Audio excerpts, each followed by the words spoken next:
तुम किसी का घर जला देने से पहले सोचना, आग जब भड़केगी तो अपना भी घर जल जाएगा। आवाज और तस्वीर की दुनिया के दोस्तों, सलामती हो आप पर। यह कहानी मुझे मेरी इंस्टाग्राम आईडी पर मौसूल हुई और मैं इसे मामूली सी तरमीम के बाद आप सबके साथ शेयर करने जा रहा हूं। इस कहानी में एक बहुत बड़ा पैगाम छुपा हुआ है।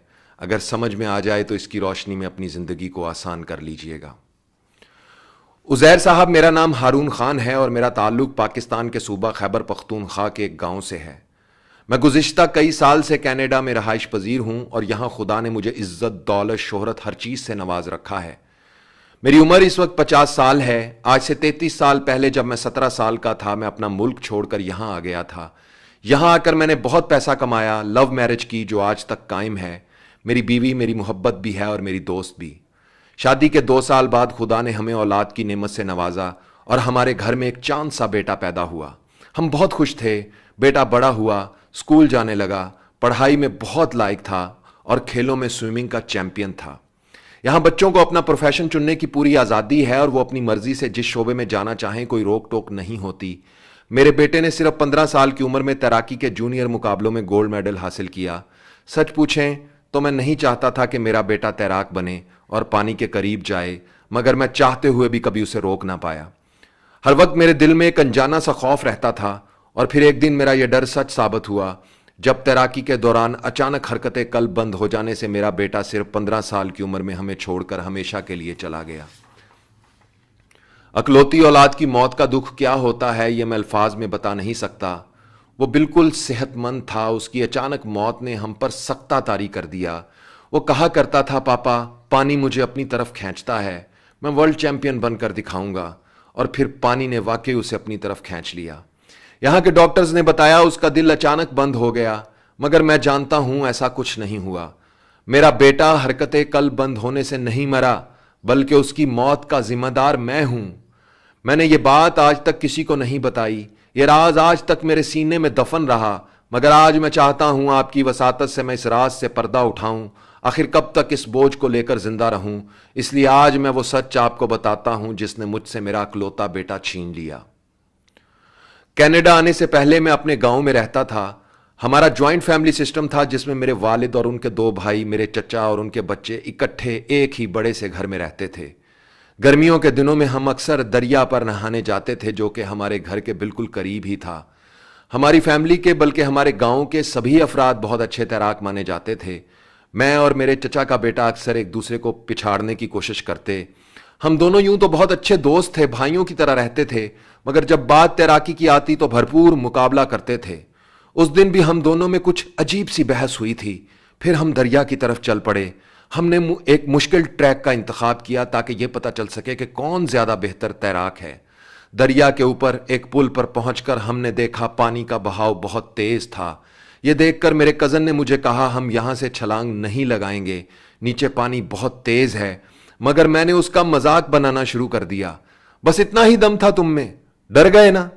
हम यहां से पहले भी छलांग लगाकर दरिया अबूर कर चुके थे, इसलिए मुझे लग रहा था कि हम यह आसानी के साथ कर लेंगे।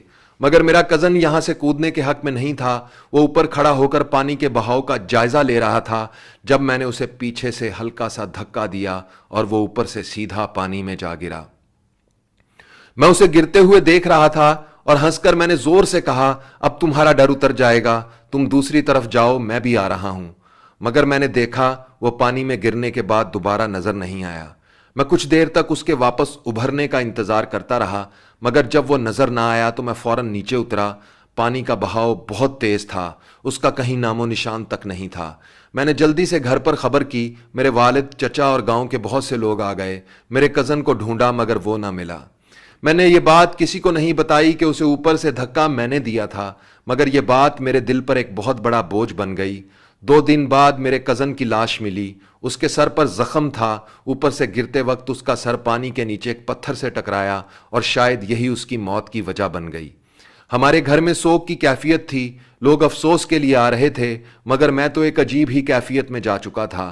काश मैं उसे धक्का ना देता, काश मैं उसकी बात मान लेता, काश हम दरिया पर ही ना जाते।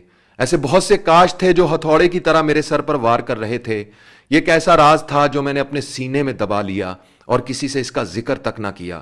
کسی کو کیا بتاتا کہ میں نے اپنے کزن کو دھکا دے کر گرایا تھا؟ سب مجھے قصوروار قرار دیتے، مجھے میرے کزن کا قاتل سمجھا جاتا، اسی لیے میں چپ رہا۔ میں نے اپنے کزن کا آخری دیدار تک نہیں کیا، مجھے ڈر تھا مجھے دیکھ کر وہ اٹھ جائے گا اور سب کو بتا دے گا کہ میں نے اسے دھکا دے کر گرایا تھا۔ میں اس کا سامنا نہیں کر سکتا تھا۔ گھر میں کچھ دن بعد حالات نارمل ہونے لگے، مگر میرے دل کے حالات بگڑ چکے تھے۔ اپنے چچا کو دیکھتا تو مجھے اپنا آپ چوروں کی طرح لگتا، میں ہی تو اصل ذمہ دار تھا۔ میں خاموش رہنے لگا۔ گھر میں سب سمجھتے تھے کہ چونکہ میرا اپنے کزن سے بہت پیار تھا، اس لیے میں اس کی موت کا گہرا اثر لے چکا ہوں۔ بہرحال اس واقعے کے 2 سال بعد میرے ماموں جو کینیڈا سے آئے تھے، میرے والد کے کہنے پر مجھے اپنے ساتھ کینیڈا لے آئے۔ یہاں آ کر کچھ عرصہ بعد نارمل ہوتا چلا گیا اور زندگی کی تیز رفتاری میں کھو کر میں اس واقعے کو بھول گیا۔ میرا یہ خوف دوبارہ بیدار اس وقت ہوا جب میرے بیٹے نے تیراکی میں دلچسپی لینا شروع کی۔ میں نے اسے مختلف طریقوں سے روکنا چاہا، مگر وہ کہتا تھا پاپا پانی مجھے اپنی طرف کھینچتا ہے۔ میں اسے روک نہ پایا، اور آج میرا پرانا زخم پہلے سے کئی گنا شدت کے ساتھ دوبارہ ہرا ہو چکا ہے۔ جب سے بیٹا گیا ہے میں سو نہیں پایا۔ لوگوں کو لگتا ہے شاید بیٹے کی اچانک موت کا صدمہ ہے، مگر کوئی نہیں جانتا کہ میں خود کو اپنے بیٹے کا قاتل سمجھتا ہوں۔ اگر اس دن میں اپنے کزن کو دھکا دے کر نہ گراتا تو آج میرا بیٹا بھی پانی میں ڈوب کر نہ مرتا۔ عزیر صاحب، یہ زندگی واقعی مکافات عمل ہے۔ ہم وہی کاشت کرتے ہیں جو بیج ہم بوتے ہیں، وہی لوٹ کر ہمارے ساتھ ہوتا ہے جو ہم کسی کے ساتھ کرتے ہیں۔ جلد یا دیر سے مگر اسی دنیا میں ہمیں اپنی کرنی کا حساب دینا پڑتا ہے۔ نہ کسی کے ساتھ کی گئی نیکی ضائع ہوتی ہے اور نہ ہی برائی۔ ایک وقت آتا ہے جب ہمارا عمل لوٹ کر ہمارے سامنے آ کھڑا ہوتا ہے، اور جب وہ دن آتا ہے اس دن ہم کچھ نہیں کر سکتے۔ اوپر والے کی انصاف کی چکی دیر سے چلتی ہے مگر بہت باریک پیستی ہے۔ میرے پرانے کاش پھر سے نئے ہو چکے ہیں۔ کاش میں اس دن اپنے کزن کو تیز پانی کے بہاؤ میں دھکا نہ دیتا۔ کاش کاش کاش میں آج اپنی ساری دولت دے کر بھی اس کاش سے پیچھا چھڑا سکتا۔ عزیر صاحب، آج میں آپ کی وساطت سے اپنے دل کا کچھ بوجھ ہلکا کر رہا ہوں۔ میری سب سے اپیل ہے کہ خدا سے میری رہائی کے لیے دعا کریں۔ میں بہت تکلیف میں رہتا ہوں، ہر نماز کے بعد رو رو کر دعا کرتا ہوں، مگر میرے دل کو سکون نہیں ملتا۔ سکون کیسے ملے؟ کیا کبھی قاتل کو بھی سکون ملا ہے؟ عزیر صاحب، آپ سچ کہتے ہیں، کسی کا گھر اجاڑ کر جو اپنا گھر بساتے ہیں، ایک دن آتا ہے وہ خود بھی اجڑ جاتے ہیں۔ آپ بھی میرے لیے دعا کرنا، شاید آپ کی آواز میں دعا سن کر خدا مجھے رہائی دے دے۔ ہارون خان، کینیڈا۔ آواز اور تصویر کی دنیا کے دوستو، بے شک یہ دنیا مکافات عمل ہے۔ انسان کا کیا ہوا عمل لوٹ کر واپس اس کے سامنے ضرور آتا ہے۔ کسی سے زندہ رہنے کا حق چھینو گے تو زندہ تم خود بھی نہ رہ پاؤ گے، جیتے جی مر جاؤ گے۔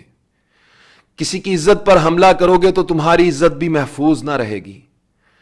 کسی کے خلاف گندی زبان استعمال کرو گے، گالی دو گے تو تمہارے خلاف بھی گندی زبان استعمال ہوگی، تم بھی گالی کھاؤ گے۔ دوسروں کے گھروں میں آگ کے گولے پھینکو گے تو ایک دن تمہارا گھر بھی جل جائے گا۔ کسی کی گاڑی کو توڑ دو گے تو ایک دن تمہاری قیمتی چیز بھی ٹوٹ جائے گی۔